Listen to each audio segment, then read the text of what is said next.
Every hero eventually comes a sidekick. Whether they be brothers, friends, or just flat out pet and owner, this character usually defines our protagonist while having their own development. One of the most recognizable sidekicks in video game history is this two-tailed fox, but what flippin' happened to him? His development in the adventure games made him such an appealing character in the first place, but it seems like Tails lost that personality somewhere down the road. I'm going to try and express my thoughts on Tails through this review and these categories, so let's dive into that backstory. According to the Sonic 2 manual, Miles Prower just tagged along Sonic because he thought Sonic was cool and was soon nicknamed Tails. Gee, I wonder why. However, it wasn't until Sonic Adventure that Tails actually showed some character any personality. After failing at his new version of Sonic's plane, the Tornado, the game emphasizes on how much of a hero Sonic is to Tails, yet how much Tails really depends on him. It's not until halfway through his story when they are separated that he begins to see it. Alone, he fixes up the new Tornado 2 and heads off to pick up Sonic to head to the egg carrier. After confronting and meeting up with Gamma and Amy, Sonic tells Tails and company to leave while he faces the final boss. Plot twist! Or add-on? The missile launches into the city by Dr. Eggman, but it turns out to be a dud. No longer depending on Sonic, Tails races against Eggman to the missile to prevent it from exploding. In a last-ditch effort, Eggman comes out with this huge machine and says, "You fool!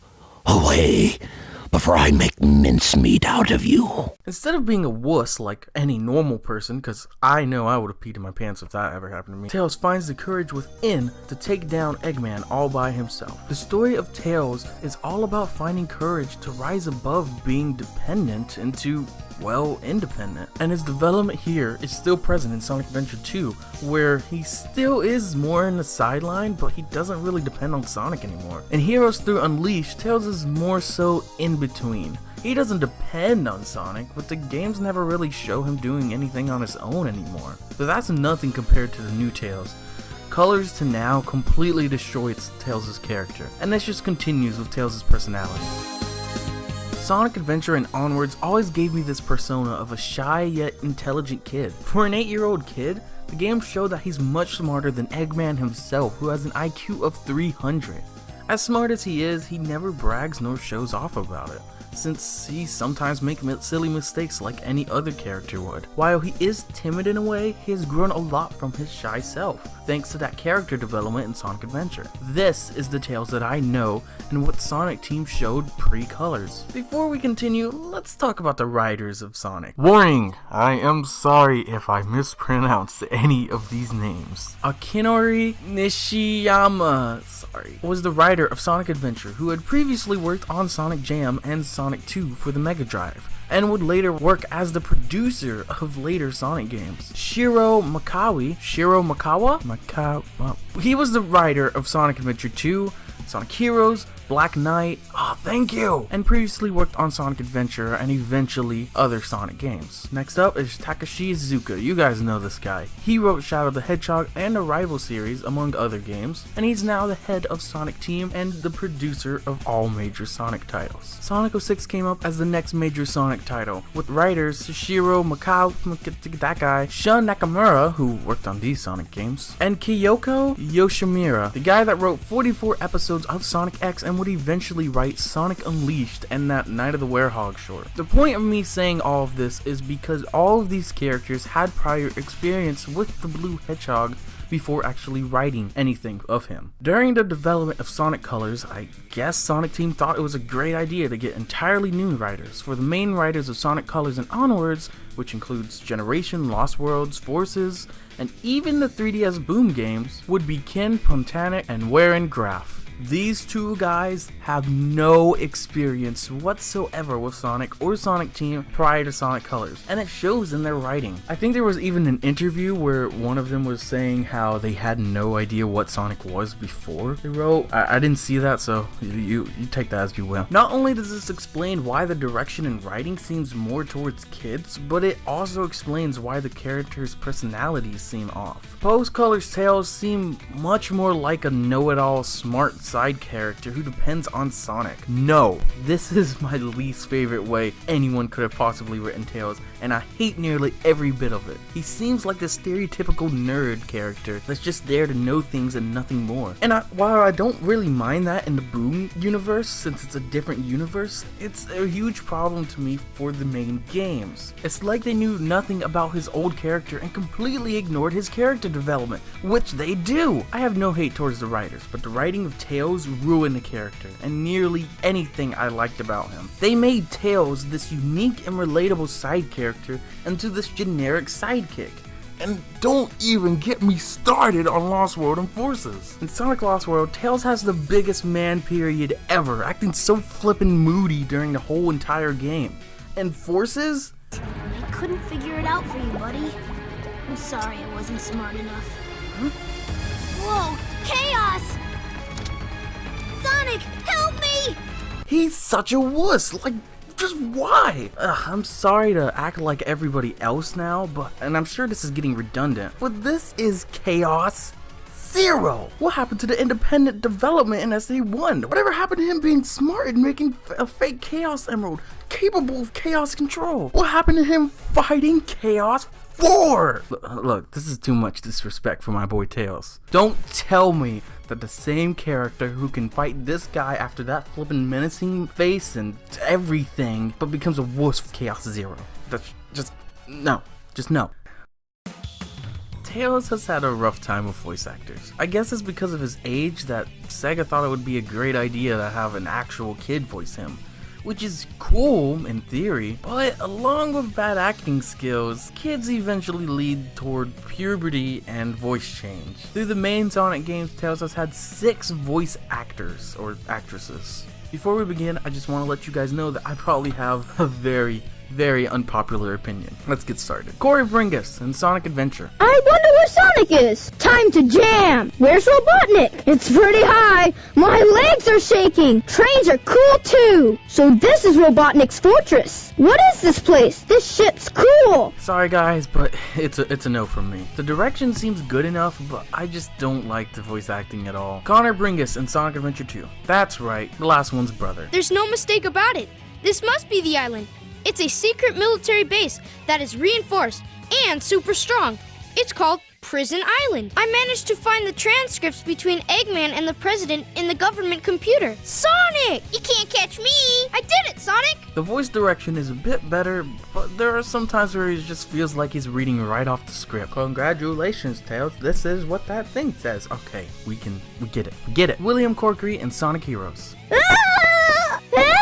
Oh no! All set! Wow, my head's spinning! Must be my lucky day! We aren't gonna make it! Want some more? Probably the worst voice Tails has ever gotten. Yeah, I know it's supposed to be a kid, but I just hated the voice direction, and some of his lines either make me cringe or just gave me a headache. It wasn't until 4Kids and Sonic X that Sega finally decided to have an actress do a male kid voice. Amy Pallant. Listen up, you losers!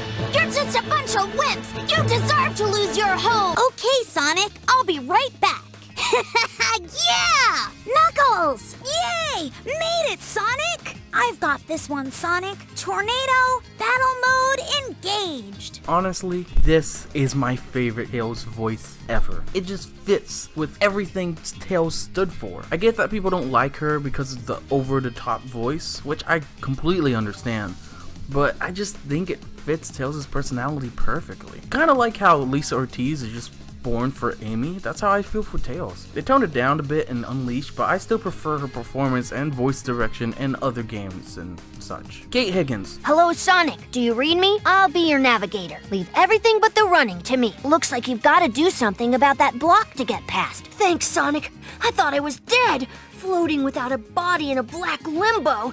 Ugh, I'm gonna have nightmares for weeks. this. It's a race to the finish. You did it, Sonic. I'm exhausted. I'll take care of this one. You did it, Sonic. It seems like this is the most popular actress of Tails, but I can barely see why. I love her performance for classic Tails and Sonic Generations, but Tails' voice? Not so much. Acting is great, but it just doesn't fit with how I see Tails. It could be because of the writing, or the voice direction, or just the lines in general. And maybe the voice would have grown on me, but it seems like she would have been replaced by Colin Villard. I anticipated that result. Logically, this button must be connected to something. Let's smash them so I can see how they work. There has to be something cool in here. Okay, failed battle plans, old robot designs. Wow, he's got like 10 terabytes of selfies. So where does he keep the... Found it! Virtual reality weapon. The Phantom Ruby. Now this is probably the most surprising change. I thought Kate Higgins would stay, but Colleen replaced her in Sonic Boom and onwards. Yet, it doesn't really sound too different for me. I honestly didn't even realize that Tails' voice changed until someone pointed it out. Through Sonic Boom's TV show, the voice has really grown on me, and I really appreciate her and Kate's performance, but I'm just still not a huge fan of it. I like it way more than I initially did, but I still prefer Amy Pallant's take. As of 2018, Amy Pallant is my favorite voice actress for Tails. I honestly have no idea where to fit this, so here we go. For those of you who didn't know, with a planned sequel for Sonic 1, Sonic Team wanted to star a new character and sidekick for Sonic in Sonic 2. And so, Sega of America's Sega Technical Institute held an international contest for a concept of a player 2. This guy originally designed a flying squirrel, but ended up designing a two-tailed fox that we know today. According to the Sonic Wiki, Tails was originally going to be a Tanuki, but it was changed to a fox to avoid being compared to the power-up in Super Mario Bros. 3. So there's a little fun fact for you. Also, here's a bunch of cool things I learned about the artist of Tails. I retweeted it on Twitter.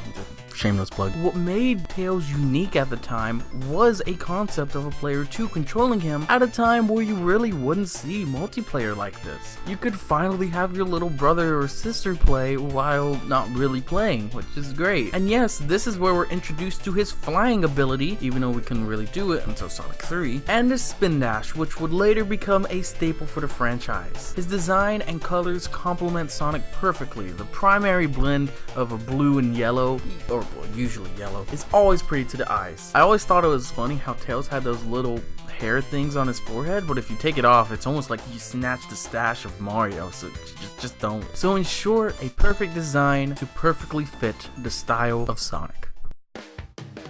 While his first appearance was in Sonic 2, the first time I ever saw Tails was in the show Sonic X. I remember waking up early every weekend with my cousins to watch some Sonic X. For those of you who didn't know, my first video game I've ever had was Sonic 06. Yes, I memorized every single scene, and yes, every single thing in that game. The impression these two outlets of Sonic gave me was this really cool feeling of all the characters. Tails was an 8-year-old boy genius, but never harped on it enough to be annoying. And while he did hang by Sonic's side a lot, he could still handle things on his own. As soon as I got Sonic Mega Collection for the GameCube, I remember being surprised and impressed on how much character they could show off in a 2D game with no voice acting. And this was like, what, 1993? I eventually played Heroes and the Adventure games, which confirmed about how much I liked Tails, but after seeing the newest Sonic game, Sonic Colors, which had this completely different voice cast, which was the first time I actually noticed voice changes, I was worried. After getting Colors, I began to not care for Tails. They made him so generic that it killed the connection I had with Tails to begin with, and generations onwards continued that trend. It wasn't until around Sonic Boom was announced that I remembered why I began to like Tails in the first place. How do I feel about him now? Well, I still love the guy and what he stood for,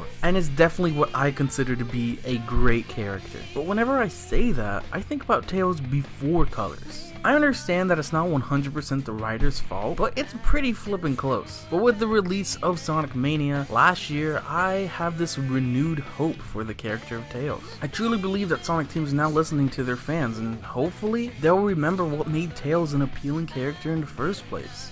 Look, a guy can dream, okay? The worst impressions of Tails ever was Lost World of Forces, but I guess for Tails' writing, there's nowhere else to go but up.